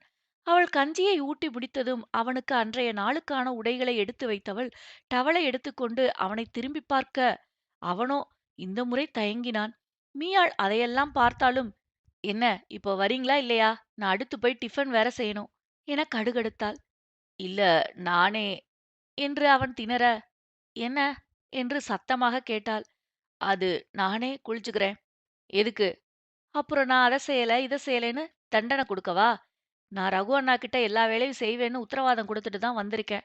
அப்படியெல்லாம் கொடுத்த வாக்க மீற முடியாது. உங்களுக்கு வேணும்னா அதெல்லாம் பெருசா தெரியாம இருக்கலாம்.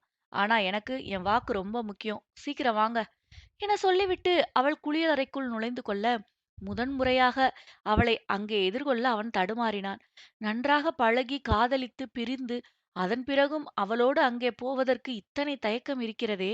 முதன் முதலாக அவள் அந்த அறைக்குள் வந்தபோது இப்படித்தானே உணர்ந்திருப்பாள். இதெல்லாம் யோசிக்காமல் முட்டாள்தனமாய் அவளை கஷ்டப்படுத்தியிருக்கிறேனே! என காலம் கடந்து யோசித்தான். எப்போதும் குளியலறைக்குள் அவள்தான் அவனைப் பார்க்காமல் முகம் திருப்புவாள். இந்த முறை அவன் முகம் திருப்பியிருந்தான். அவளைப் பார்க்கவே அவமானமாய் இருந்தது. எப்போதடா அவள் வெளியில் செல்வாள் என்னும் அளவிற்கு தவித்துப் போனான். அவனின் மாற்றத்தை உணர்ந்து கொண்டவள் ரொம்பவும் சோதிக்காமல் உடனேயே வெளியேறி கீழே சென்று விட்டாள். அவள் சமையலறைக்குள் செல்லும்போதுதான் ரகு அவளிடம் புன்னகையுடன் தலையாட்டிவிட்டு தனது அறைக்குச் சென்றான். ரகு அங்கே வந்ததற்கும் காரணம் இருந்தது. கோபப்படும்போது ஆதி எப்படி நடந்து கொள்வான் என்று கணிக்க முடியாத அளவுக்கு அவன் கோபம் இருந்தது. அவனால் மியாவுக்கு எதுவும் ஆகிவிடக் கூடாது என்ற எண்ணத்தில்தான் அவனும் அங்கேயே வந்தது. ரகுவும் குளித்து முடித்து உடைமாற்றிவிட்டு தயாராகி வர, ஆதியும் தயாராகி வெளியில் வந்ததும் இருவரும் சேர்ந்து டைனிங் டேபிளில் வந்து அமர்ந்தனர். தொழில் விஷயமாக இருவரும் ஏதோ பேசிக்கொண்டே இருக்க, அவர்களுக்கு உணவைக் கொண்டு வந்து டைனிங் டேபிளில் வைத்து அவர்களுக்கு நேராக தட்டை வைத்து பரிமாறிவிட்டு, "போதும், சாப்பிடும்போது கூட என்ன தொழில் விஷயம் பேச வேண்டியிருக்கு? நாள் முழுக்க ஒண்ணா தானே இருக்கீங்க. அப்ப பேசிக்க வேண்டியது தானே?" என இருவரையும் முறைத்தாள். "இல்ல மியா, இன்னைக்கு ஒரு முக்கியமான மீட்டிங் இருக்கு. அத பத்தி தான் பேசிக்கிட்டு இருக்கோம்" என ரகுவரன் பம்ம, ஆதிரன் அவனை விசித்திரமாய் பார்த்தான். "நீங்க சாப்பிட ஒரு 10 நிமிஷம் ஆகுமா? அதுக்குள்ள இப்ப என்ன பேசிட போறீங்க? சாப்பிட்டு முடிச்சு நெறைய டைம் இருக்கு. அப்படி சோஃபால உட்கார்ந்து பேசுங்க" என கண்டிப்போடு சொல்ல, அதற்கு மேல் அவன் வாயே திறக்கவில்லை. இருவருக்குமே இது மாதிரியான அக்கறையான கண்டிப்பை கேட்டு எத்தனையோ வருடங்கள் ஆகிவிட்டதே. வைஷ்ணவி, கௌதம் மற்றும் தனக்கும் சாப்பாடு எடுத்துக்கொண்டு அங்கிருந்து கிளம்பியவள், "அண்ணா, நான் சாப்பிட்டு ரெடியா இருக்கேன். போகும்போது எங்க 2 பேரையும் பிக்கப் பண்ணிட்டு போங்க" என சொல்ல, எங்கே என்னும் விதமாய் ஆதிரன் அவளைப் பார்த்தான். "நீயே சொல்லிக்கொள்" என்பது போல ரகுவிடம் கை காட்டிவிட்டு அலட்சியமாக அவள் வெளியில் செல்ல, ஆதிரனுக்குத்தான் எரிச்சலானது.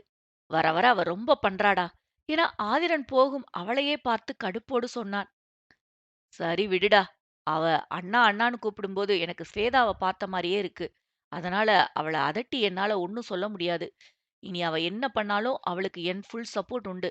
சோ, இனி அவள பத்தி என்கிட்ட என்ன கம்ப்ளைண்ட் பண்ணாலும் அது வேஸ்ட் தான்" என ரகுவரன் தோள்களை குலுக்கி விட்டான். என்னவோ அவர்களுக்குள் உள்ள பிணைப்பைப் பார்த்து கோபப்படத் தோன்றாமல் ஆதிரனுக்கு அது நிம்மதியையே தந்தது. சொன்னபடியே அவர்கள் கிளம்பி காரில் வந்தபோது வைஷ்ணவியும் மீயாளும் தயாராய் காத்திருந்தார்கள். இன்று ஆதிரனும் ரகுவும் ஒரே காரில்தான் கிளம்பி இருந்தார்கள். ரகுதான் காரை ஓட்டினான். அவர்களுக்கு அருகில் கொண்டு வந்து காரை நிறுத்த இருவரும் பின்னால் ஏறிக்கொண்டார்கள். நால்வரும் அலுவலகத்துக்குள் நுழைந்ததும் அவரவர் இருக்கைகளுக்குச் சென்றனர்.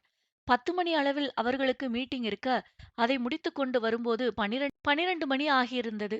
கதவைத் தட்டிவிட்டு ஆதிரன் அறைக்குள் நுழைந்தவள், "ஹாய் ரகு அண்ணா, எப்படி மீட்டிங் சக்சஸா?" எனக் கேட்டாள்.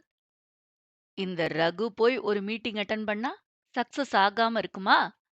என ரகுவரன் கெத்தாக காலரை தூக்கிவிட்டுக் கொள்ள, "பாருடா, அவ்ளோ பெரிய அப்பாட்டக்கரா நீங்க?" என மீயாள் சிரித்தாள். "என்னம்மா, கிண்டலா கேக்குற?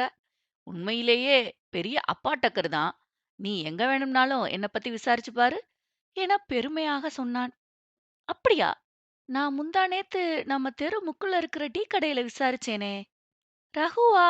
அப்படி எந்த கடங்கார பயலையும் எனக்கு தெரியாதுன்னு அந்த அண்ணே சொன்னாரே! என அடக்கப்பட்ட சிரிப்புடன் சொன்னாள். அவள் சொன்ன விதத்தில் ஆதிரனுக்கு சிரிப்பு வர, ரகுவரன் அவளை முறைத்து, ஆமா, நான் அவருக்கு அடுத்த தெருவுல டீ கடை வச்சிருக்கேன் பாரு. என்ன போய் டீ கடைக்காரங்கிட்ட கேட்கறதுக்கு. என்ன மாதிரி ஒரு பெரிய பிசினஸ்மேன் கிட்ட கேட்டிருந்தா சொல்லியிருப்பாங்க. என சொன்னான். அதுவாண்ணா? போன மாசம் கூட இப்படித்தான் என அவள் ஆரம்பிக்க, அம்மா தாயே! நான் கெத்து இல்லம்மா, வெத்துத்தான். உன் ஆளு தான் கெத்து. போதுமா? தெரியாம சொல்லிட்டேன். ஆள விடு. என தலைக்கு மேலே கையை உயர்த்தி கும்பிடு போட்டான். அது அந்த பயம் இருக்கட்டும். இனி இந்த தங்கச்சி கிட்ட பேசும்போது இந்த மரியாதை இருக்கணும். சரி, கொஞ்ச நேரம் இருங்க. இப்ப வந்துடுறேன். என சொல்லிவிட்டு ஆதிரன் தனியறை அருகில் இருந்த கிச்சனுக்கு செல்ல, அவள் எங்கே போகிறாள் என தெரியாமல் பார்த்தவன், கேட்டால் கண்டிப்பாக முறைப்பாள் என்பதால் அமைதியாக இருந்து விட்டான். சற்று நேரத்தில் இருவருக்கும் டீயை கொண்டு வந்தவள் இருவருக்கும் முன்னால் வைத்துவிட்டு, குடிங்க 2 பேரும். பேசி பேசி நிச்சயம் டயர்டா இருப்பீங்க என சொன்னாள். அவளை நன்றியோடு பார்த்துவிட்டு இருவரும் உடனே அந்த டீயை எடுத்துக் கொண்டார்கள். இருவருக்குமே அது இப்போது தேவைப்பட்டதுதான்.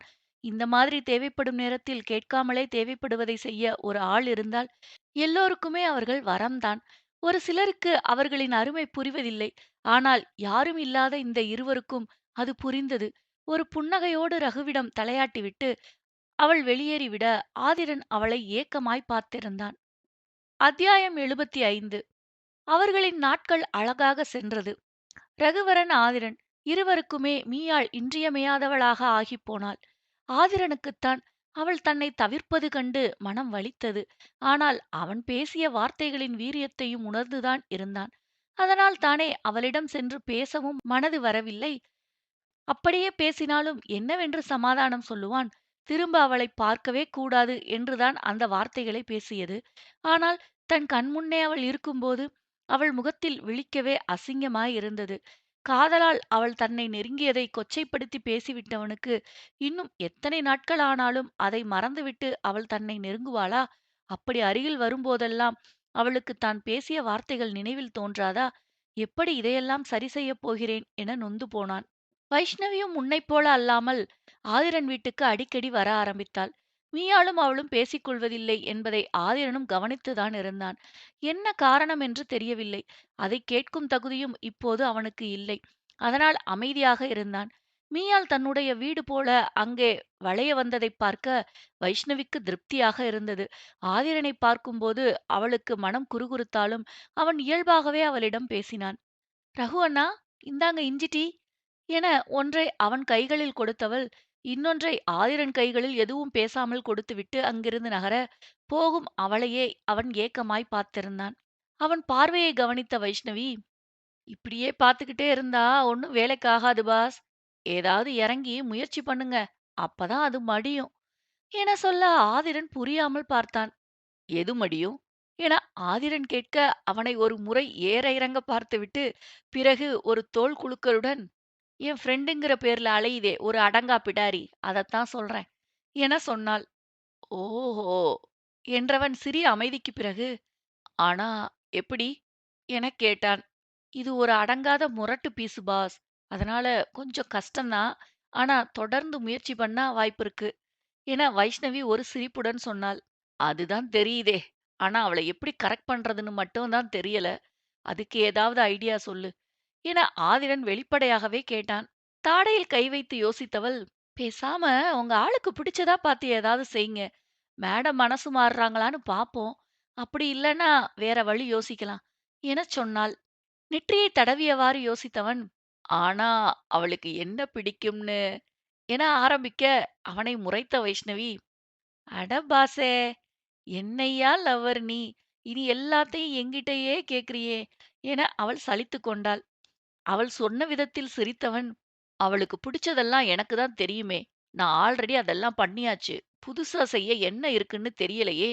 அதத்தான் சொல்ல வந்தேன் என்றான். ஆல்ரெடி பண்ணியிருக்கிறதெல்லாம் ஒரு மேட்ரா பாஸ்? அதெல்லாம் பண்ணும்போது அவ உங்க பக்கத்திலே இல்லையே!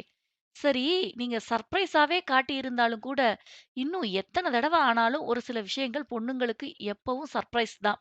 உதாரணத்துக்கு மியாவ ஒரு மாலுக்கு கூட்டிட்டு போய் அவளுக்கு பிடிச்சத அவ கேட்காமலே வாங்கி கொடுங்க. என் மேல கோவமா இருக்காளே, இப்ப கூப்பிட்டா வருவாளான்னு தெரியலையே. அது எப்படி வருவா பாஸ்? சொல்லாம கூட்டிட்டு போங்க. அதுதானே சர்ப்ரைஸ்.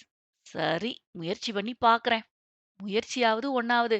இன்னைக்கு ஈவினிங் இத நாம செயல்படுத்துறோம். அவ்வளவுதான் என சொல்ல அவன் தயக்கத்தோடு தலையாட்டினான்.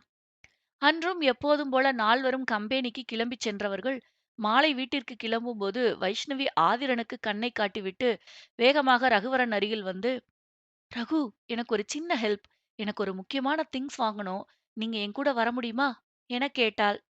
வைஷ்ணவியை விசித்திரமாக பார்த்த ரகுவரன் புருவம் உயர்த்த, அதை புரிந்து கொண்ட வைஷ்ணவி அவர்கள் இருவரின் பக்கமும் கண்ணை காட்டினாள்.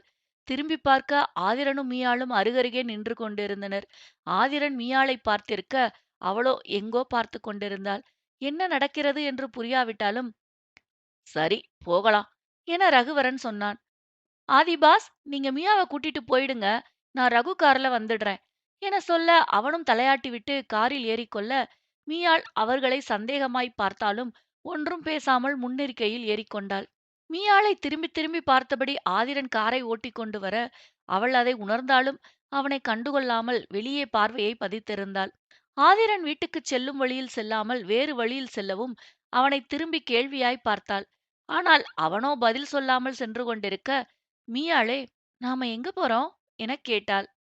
ஒரு முக்கியமான வேலை இருக்கு என்று மட்டும் அவன் சொல்ல, எங்கே என்று கேள்வி பிறந்தாலும் எங்கே என்ற கேள்வி பிறந்தாலும் பேச்சை வளர்க்க பிடிக்காமல் மீயாள் அமைதியாக இருந்துவிட்டாள்.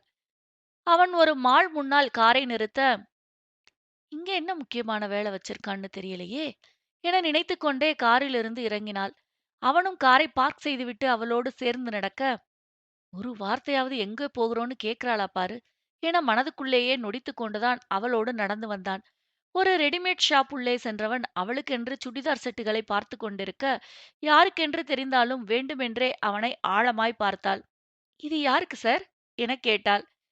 அவன் புன்னகையோடு அவளை பார்த்து, உனக்குதான் என சொன்னான். என்கிட்ட நிறைய இருக்கு என அவள் பட்டும் படாமல் பதில் சொன்னாள். அதனால என்ன, இத வேணும்னா வீட்டுக்குள்ள போட்டுக்கோ என சொல்ல அவனை ஒரு கூர்பார்வை பார்த்தவள் ஒன்றும் பேசாமல் வேறு பக்கம் சென்று ஏதோ உடைகளை பார்த்து கொண்டிருக்க, வைஷ்ணவி சொன்ன திட்டம் பளித்து விட்டது என மனதுக்குள் குதூகலித்துக் கொண்ட ஆதிரன் அவளுக்கென்று உடைகளை தேர்ந்தெடுக்க ஆரம்பித்தான். சற்று நேரத்தில் திரும்பி வந்தபோது அவள் கைகளில் நிறைய உடைகள் இருந்தது. நீயும் செலக்ட் பண்ணிட்டியா மியா? வா, பில் போடலாம் என அவளை அழைக்க அவனை தடுத்தவள், இருங்க சார், நான் எடுத்த ட்ரெஸ்ஸஸ் எல்லாம் நீங்க பார்க்க வேண்டாம். இவ்வளவு ஆசையா நீங்க வாங்கி கொடுக்கும்போது உங்ககிட்ட காட்டாம வாங்கினா தப்பாயிடுமே. அதனால என்ன, பரவால்ல என ஆதிரன் ஆரம்பிக்க, அவள் ஒன்றும் பேசாமல் தான் எடுத்து வந்த ஆடைகளை காட்ட ஆரம்பிக்க அவனுக்கு முகம் மாறிப்போனது. எல்லா உடைகளும் டூ பீஸ் உடைகள். அதை பார்த்ததும் ஒன்றும் புரியாமல் அவளை பார்த்தான். என்ன மியா ட்ரெஸ் இது? ஏன் இத போய் எடுத்துட்டு வந்திருக்க என முகத்தைச் சுளித்தவாறு கேட்டான். ஏன் சார், நல்லா இல்லையா? நீங்க தானே வீட்டுக்கு போட்டுக்க ட்ரெஸ் எடுத்துக்க சொன்னீங்க. ஆமா, ஆனா ஏன் இத எடுத்திருக்க? இத போட்டுக்கலாம்னு தான். என்னது, இதையா? ஆமா சார். நான் என்ன உங்களுக்கு தெரியாததையா காட்டப் போறேன்? எல்லாம் உங்களுக்கு தெரிஞ்சது தானே. இப்படி நான் இழுத்து மூடிட்டு இருக்கிறதால மட்டும் நீங்க பார்த்தது இல்லைன்னு ஆகிடுமா? அப்படியே இல்லைனாலும் அன்னைக்கு கிழிச்ச மாதிரி ட்ரெஸ்ஸ கிழிச்சு, என்னடி நாடகம் நடிக்கிற? புதுசாவா பார்க்க போறேன்னு கேட்பீங்க. இந்த Dress போட்டு நீங்க டெய்லியும் பார்த்தா உங்களுக்கு பிரச்சனை இருக்காது.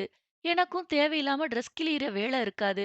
ஏதோ உங்க மேல உள்ள காதலால அறிவுகெட்டு வசமிழந்து போனத பத்தி நீங்க கொச்சப்படுத்தி சொல்றதுக்கு இது எவ்வளவோ பெட்டர் தானே.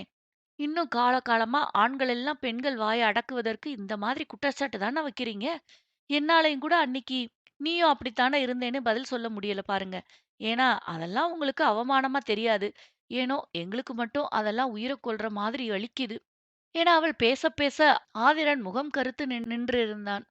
நல்ல வேளை சார், நீங்களும் சில ஆம்பளைங்க மாதிரி நீ என்கிட்ட மட்டும்தான் காட்டினியா இல்ல மத்தவங்க என சொல்லி முடிக்க ஆதிரன் முகம் இறுக, யால் என்று கிட்டத்தட்ட கத்தி இருந்தான்.